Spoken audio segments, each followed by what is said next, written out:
front. And Aberdeen, of course, also without Peter van de Ven and Theo Tenkat. Jim Bett, the former Rangers player, captaining the side at number 8. So, to Pittodrie, a cold night, a big crowd, a great atmosphere, and the commentator, Jock Brown. Referee this evening was Joe Timmins from Musselburgh, a 39-year-old banker who was appointed to the FIFA list on the 1st of January.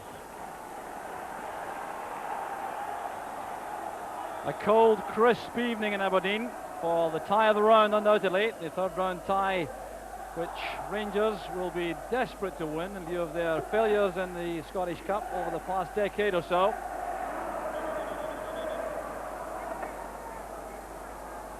Graham Taylor up to watch Mark Hateley, the England manager, and Andy Roxburgh beside him, the Scotland manager.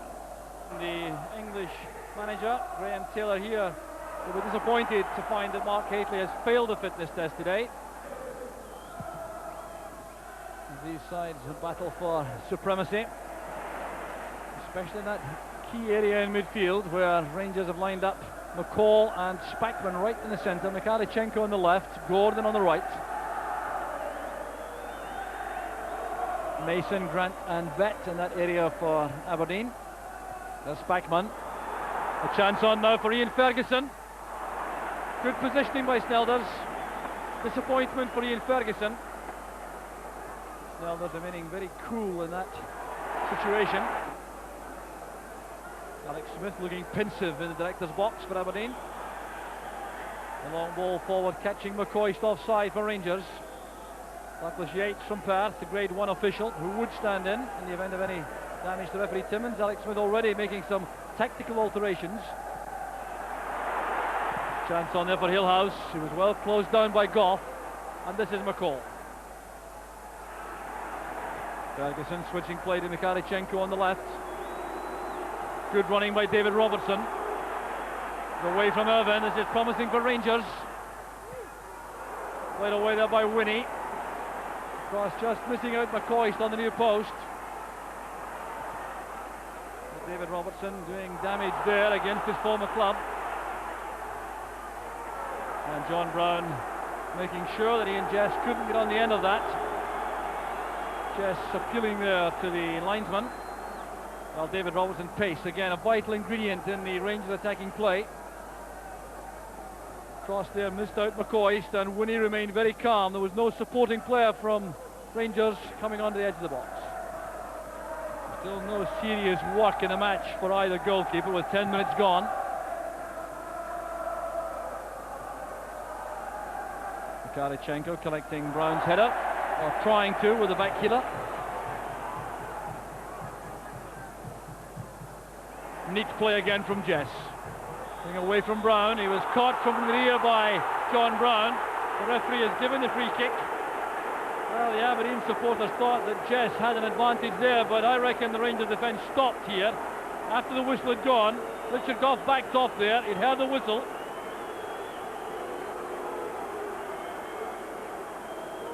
Brown was the culprit, and the free kick will be taken by Bett. Brian Irvine has gone forward with David Winnie. Across the far post, Hillhouse comes in. He's very dangerous in that position, Hans Hillhouse. Getting up so well to that free kick. Under pressure though all the way, as we'll see from the replay, as Bett flights the ball across. Hillhouse under pressure from Gary Stevens all the way.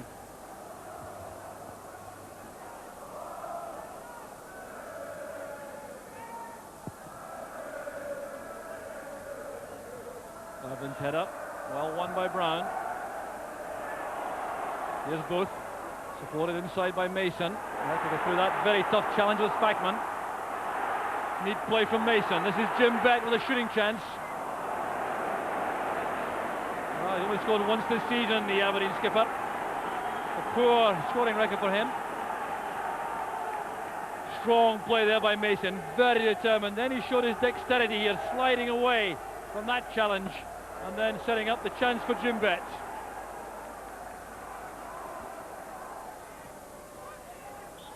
Rangers supporters arriving late as Stephen Wright takes this throw for Aberdeen.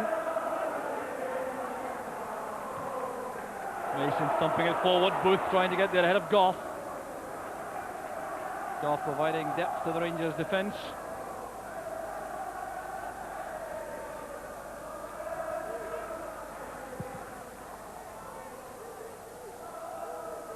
Have been winning that well from Ferguson. Here's Brian Grant. Bet to Hillhouse. The return pass finds the Aberdeen captain again. A long chase again for Hillhouse. Goff is the covering player, and he had that well under control. That's fine play by Goff. Knew exactly what he was doing there. Not risking a pass back in very tight circumstances. And Ian Ferguson caught. Well offside for Rangers at the other end. Full of confidence at the moment. A bit of note-taking there by Graham Taylor. He's had a splendid season, Gary Stevens, for Rangers. This is McCall. Twice lay-off. Stuart McCall's first Scottish Cup tie. Here's Dale Gordon. And once again, Winnie was quick enough to block the cross. Another corner kick. The Rangers still favouring the in-swing, and although Dale Gordon is going across to offer an option with a short corner. Slow reactions there from Aberdeen defensively. Gordon flights it in towards Goff. Stephen Wright heading away. There's Spackman. There's McCoist. And McCoist has scored! Opportunism at its best for Rangers. It's the 20th minute of the match, and Ali McCoist gets goal number 25 of the season. Well, this is Ali McCoist at his best. Headed in from Richard Goff. Headed out by Wright. It was returned well here by Spackman. And just look at McCoist. Controlled it on his thigh. The snapshot with the left foot just away from Theo Snelders. Barely room to squeeze that home. But the breakthrough goes to Rangers. Well, a great play from McCoist. Here's Mason. Stepping away from Mikhalichenko. Playing in the early cross. Booth underneath it. Nodding it back for Grant. Cleared by Robertson. Stephen Wright working hard to keep the ball in play. He was caught late by McCoist. The Aberdeen fans are incensed about that challenge by McCoist. The referee saw nothing wrong with that. McCoist having a word there with Wright. As Aberdeen tried to come forward again. Brown turns it out. Stephen Wright gets back on his feet. Brian Grant expressing his dissatisfaction. Well, there doesn't appear to be a great deal in that, in fairness to McCoist. And Wright is making light of it. Back on his feet, willing to receive the throw. Mason to Wright. Inside is Irvin, showing a very good touch on the ball. And the pass goes astray. And McKimmie body check there by Ferguson. Aberdeen trying to pick up the pace of the game. Very powerful player, Ferguson. Quick and strong. The big men go forward again for McKimmie's free kick. Back with Grant. That's for Irvin to attack. Wheelhouse helping it on, and the snapshot attempted there by Jim Bett, former Rangers player. Always likes to do well against his old club.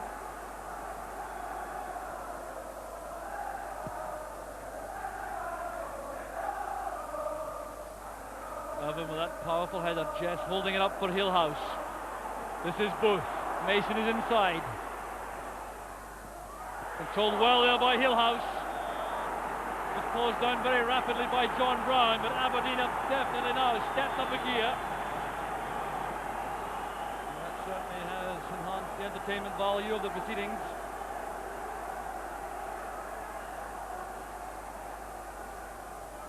Chess with the corner kick. Attacked well by Goff.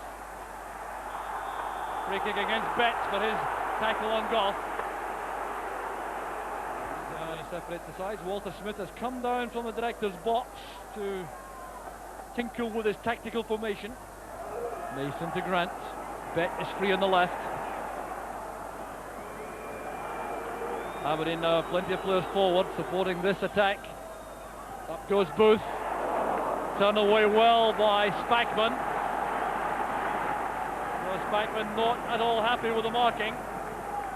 Booth getting up so well to that, and Spackman was at full stretch to turn that away. Corner kick to Aberdeen, taken by Jess. Mason, intelligently wide again for Jess. Disappointing cross by the youngster. He has another chance now to create something for Aberdeen. Sent in by Grant. Irvin nods it on. Grant's header again. Jess to Irvin. Bet again, finding space on the left. Good running that by Bet, and a fine effort. He looks very determined, the Aberdeen captain. Leading there by example with a good run inside Dale Gordon, away from McCall, and Gordon had to be quick. The Rangers now thinking in terms of just seeing out time until the interval. Just getting away there from Irvin. No harm done as Winnie turns it back to Snilders.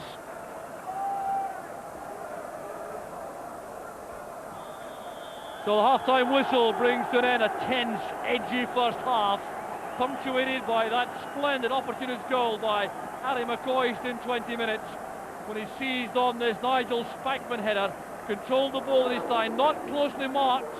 That must be said about the Aberdeen defence. It was a fine finish though, and that's what separates the team. It's Aberdeen 0, Rangers 1. Aberdeen went out at this stage in the third round last season to the eventual winners, Motherwell. So that's an experience they'll be anxious not to repeat. And Rangers winning an early free kick. Nigel Spackman fouled there, and Gordon breaks. This is Stevens. Ferguson attempting that layoff. There's Dale Gordon. He's tackled by Wright. And a very quick reaction by Brian Irvin denied Ian Ferguson. An important challenge that by the Aberdeen defender. Actually, it didn't quite come off. Irvin with an initial error and then recovered quickly. Mikhalichenko with the corner. Breaks back to Spackman, and Mikhalichenko was slow coming back. He's offside. A free kick to Aberdeen.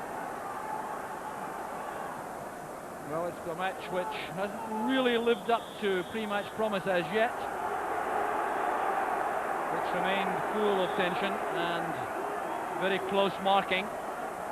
The really creative players in midfield haven't yet had a chance to flourish, but McCoist has snatched the only goal of the match so far.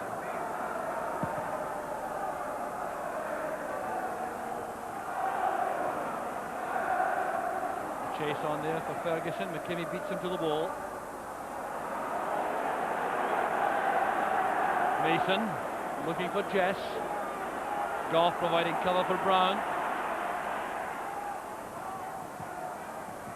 Mikhalichenko keeps the ball in play. Aberdeen looking for a quick start to the second half. Gilhouse will head it on, and Robertson was alert. With a good headed pass back.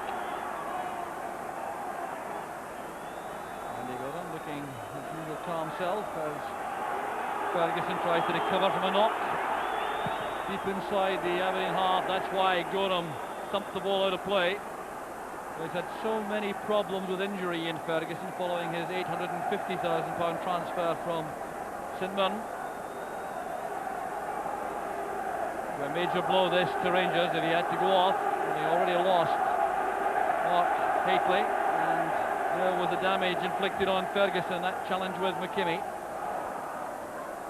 Ferguson will resume, for the moment at least. Trying to run off that ankle injury. And the ball returned by Winnie to Rangers. Very good new feature of the play. This is McCoist. Stevens. Now Brown. And hounded there by Booth. Irvin wanted that badly.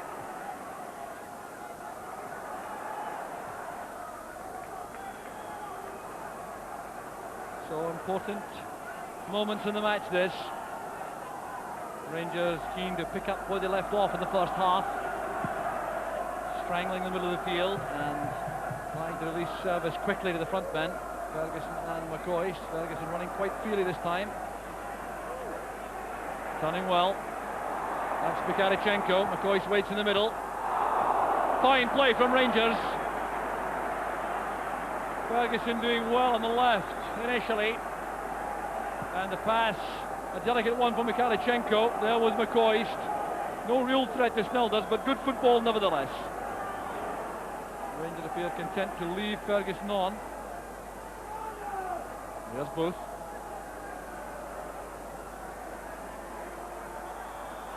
And the linesman indicating a free kick for that tackle by Robertson on Booth. Akin to a corner kick, and that's a signal for Irvin and Winnie to come from the back.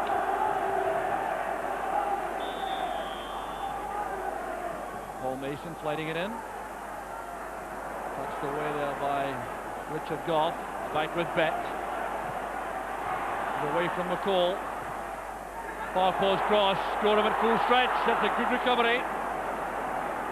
Well, the question mark about Andy Gorham always relates to his lack of inches. That's the kind of problem he can face with a very good deep cross. Gorham at full stretch. Couldn't hold it the first time.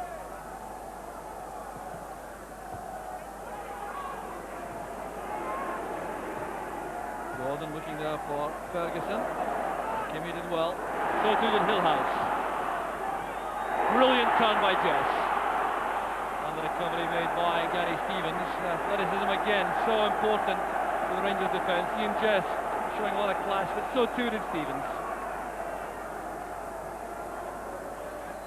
And McCoy's taken very heavily there by Brian Irvin. There'll be a booking for the Aberdeen defender.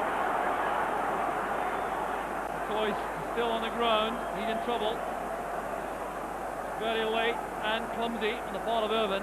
He has no complaint about the yellow card being shown for this. Irvin well out of reach of the ball there. The yellow card is shown.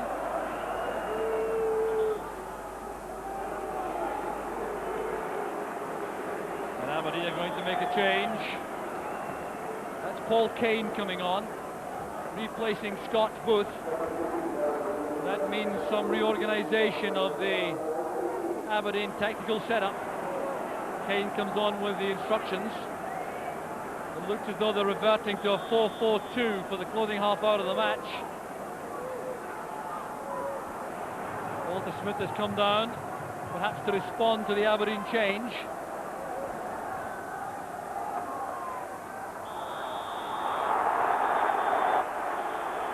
And Aberdeen have a free kick. And there's going to be trouble here for one of these players. Referee Joe Timmins is taking the notebook out. He's having a word with Ali McCoist. He's indicating the number of fouls he's committed. Well, it's very clear, referee. For persistent fouling, McCoist is booked. Timmy pumping it forward.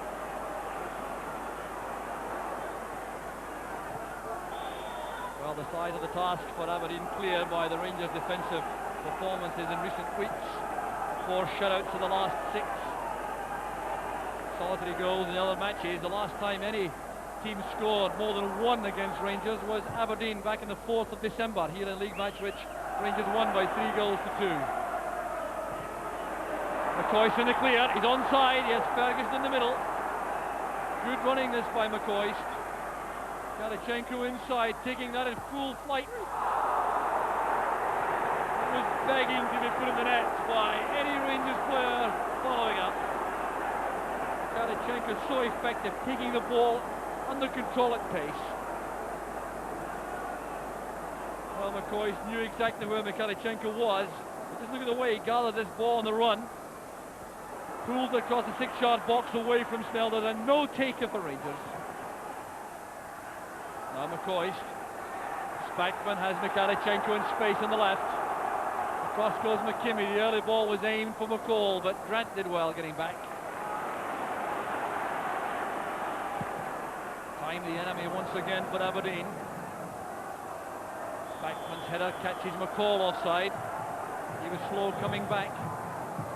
Richard Gough organising his players, maintaining the discipline to the end in defence. Well, up and under there from Bet, most unlike him. He may have formed the view that Aberdeen have tried just about everything else to breach this Rangers defence without success. That was very well read by McKimmie.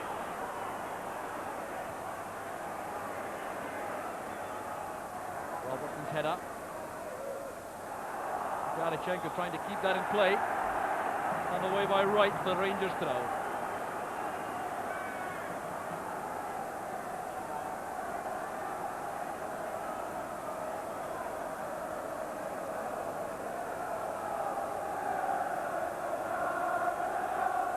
McCoy's play off, that's good play by Spackman. And the player offside is not McCoy, it's Dale Gordon in the middle. Well, McCoy agreed, but he perhaps doesn't realise it was Dale Gordon who was flagged. Here come Aberdeen again. 2 minutes left. Done away there by Haustra. Now McKimmie. Gough's header goes straight to Roddy, and he's in a bit of a collision there with Paul Kane. There's a challenge on Gordon, giving a free kick to Rangers. Ryan Grant will look at the action again for Aberdeen.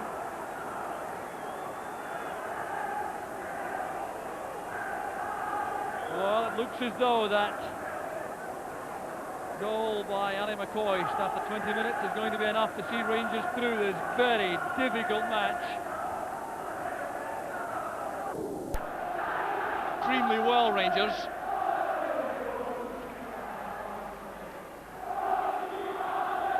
Back from Jess. He has earned the free kick.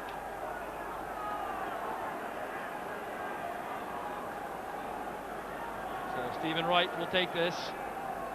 Irvin being waved forward by his teammates. He uses height in attack.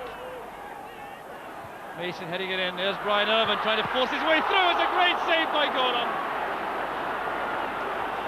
Well, the mark of the top-class goalkeeper, producing something special when it's most required. It was fine attacking play, that by Irvin. But what a save from Gorham. Roddy's corner kick. Here's Mason.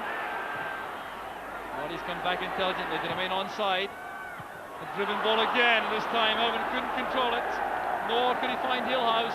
It may well be Aberdeen's last chance, and Brian Irvin just couldn't believe the quality of the save from Gorham.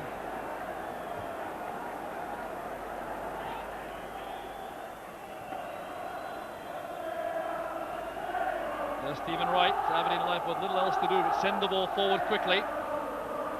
Scarcely enough time to build it up in the middle of the field like this. Here's Grant, and now Kane. Roddy's free on the left. Surely much too close to Gorham. Pressure applied by Irvin. There was no free kick there as Irvin went up with Gorham. The Rangers players clearly upset about that. But Aberdeen making a huge attempt at the end of the match to save it. Brian Irvin staying up front. Helped on there by Jess. Grant lofting it high in the air, looking for Irvin again. He's guilty of a bit of pushing inside the area. The free kick to Rangers. The last chance may have gone. We're in injury time now. But fully a minute of time added on. So Richard Gough organising the Rangers defenders. They want to keep possession now. Andy Gorham, a late hero in the match for Rangers, without any question. And that save takes Rangers through, allied to the goal in 20 minutes scored by Ali McCoy, but it was the save by Andy Gorham just before the end from Brian Irvin, which prevented a replay. McCoy with a striker's goal in 20 minutes, doing the damage in a very tough, competitive match, which never really settled to the kind of flowing football we've come to expect from these sides. But Rangers overcome the toughest of hurdles as they try to overcome their Scottish Cup problems. They go through the fourth round. For Aberdeen, a night of disappointment, The season effectively ended as far as winning competition is concerned. It's Aberdeen 0, Rangers 1. A crucial goal then indeed by Ali McCoist after 20 minutes. Aberdeen for the second successive season out at home in the third round by a 1-0 scoreline. Well, after the match, Jock spoke to Ali McCoist and asked him whether his 25th goal of the season had given him special pleasure. It certainly did, Jock. My record from a personal point of view and the club's point of view in the Cup hasn't been that special in recent years. So tonight to score the winner game gave me a lot of pleasure. You did seem to have a lot of space just for a brief second there. Was that a surprise to you? It was a little bit. I remember, I think it was Spackers, somebody headed the ball back in, and I just felt a little bit of room behind me, so I decided to take a touch, and it ended up taking a deflection, sort of sclaff, and the important thing was it went in. It wasn't a classic of a game, and it was different from the previous matches this season in the clubs. What do you think was the factor which changed things? Maybe a little bit of tension, John. I think from Aberdeen's point of view, they might not like me saying it, but I think that the Cup was their biggest chance of winning something this year now.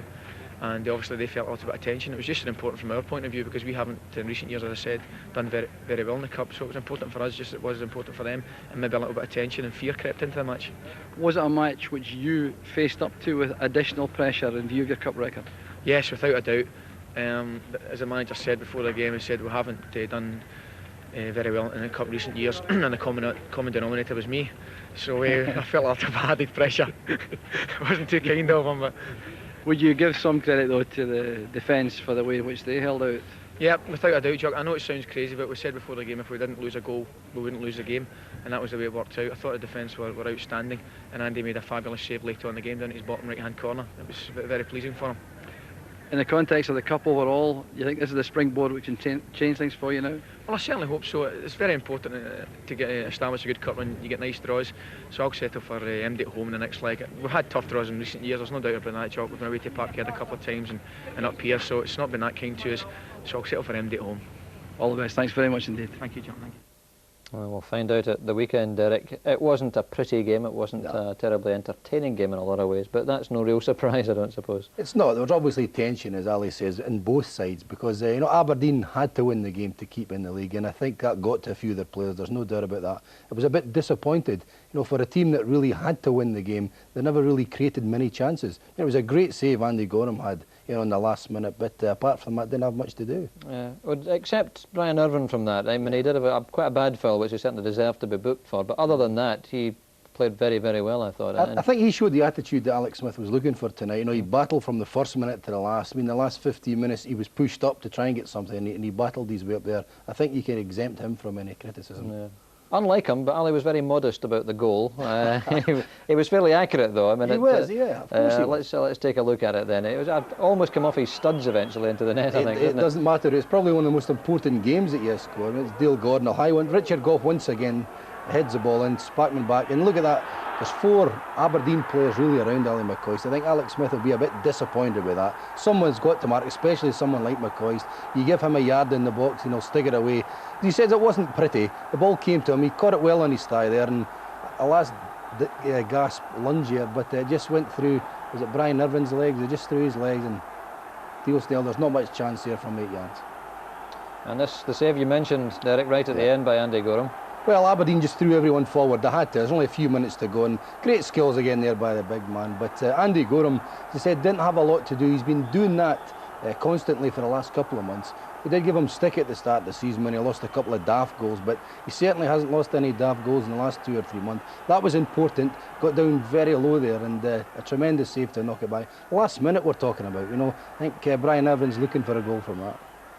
So Rangers clearly through to the 4th round draw. There was pressure on them tonight, because I think you pointed out earlier on that had they lost tonight, they then have a day off on Saturday, and then they meet Hearts at Tynecastle, whereas obviously another very important one. So it wasn't just all the pressure in Aberdeen, was it? Well, there's no guarantees that Rangers will win the league. Hearts are still up there. They've lost the last 2 games, certainly. But you're right. I mean, if Rangers are out the Cup, they've only the league to go for. Certainly looking good in favourites, but should Hearts get a result in 10 days' time, it could all change again. And problems at Pittodrie, obviously. Alex Smith will be very disappointed. We hear that there were a lot of fans very unhappy at the defeat, understandably. Well, it's a long time since Aberdeen were out of everything at this time of the season, but he doesn't have any choices. He's got to play the same players, Dougie, because they've still to qualify for Europe. That's important. Yeah, they've had injury problems, to be fair. I mean, you noticed tonight players like McLeish and maybe Bobby Connor being missing. Van de Ven might have made a difference. Tenkat would have made a difference. They will, but I think every club has suffered, but Aberdeen probably more than most.